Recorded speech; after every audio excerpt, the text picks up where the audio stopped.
नमस्कार, मैं हलीमा सादिया 9वीं बा कक्षा की छात्रा हूँ। आज आपके सामने दो प्रसिद्ध कवियों की जीवनी प्रस्तुत करने जा रही हूँ, जिनमें से पहले हैं हरिवंश राय बच्चन, जिनके बारे में आपने काफ़ी सुना होगा। आइए इनके बारे में थोड़ा और जानते हैं।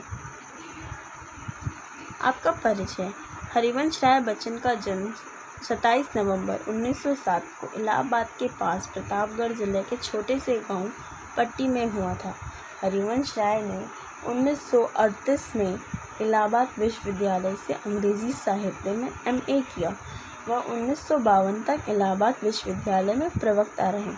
1926 में हरिवंश राय की शादी श्यामा से हो गई थी, जिनका टीबी की लंबी बीमारी के बाद 1936 में निधन हो गया।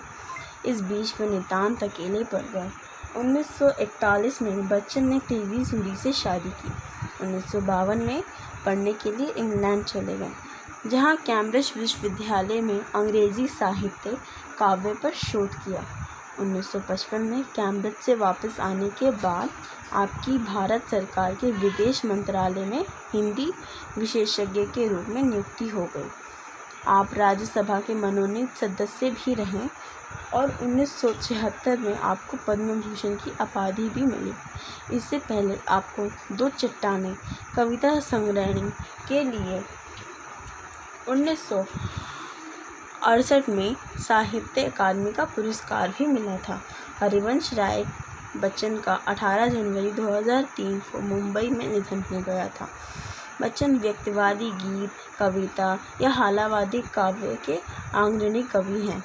अपनी काव्य यात्रा के आरंभिक दौर में आप उमर ख़याम के जीवन दर्शन से बहुत प्रभावित रहे और उनकी प्रसिद्ध कृति मधुशाला उमर ख़याम की रुबाइयों से प्रेरित होकर ही लिखी गई थी।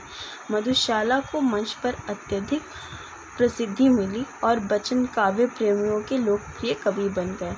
कवि की निम्न पंक्तियों में कवि का परिचय इस प्रकार मिलता है। मिट्टी का तन मस्ती का मन, संस्कृति की नाटकशाला में है पड़ा तुझे बनना ज्ञानी, है पड़ा मुझे बनना प्याला, होना मदिरे का अभिमानी, संघर्ष यहाँ कितना किससे है, ये तो सब खेल तमाशा है, वह देख यवनिका गिरती है, समझा कुछ अपनी नादानी, छिपे जाएंगे हम दोनों ही लेकर अपने अपने आशय, मिट्टी का तन मस्ती का मन, क्षण भर जीवन मेरा परिचय।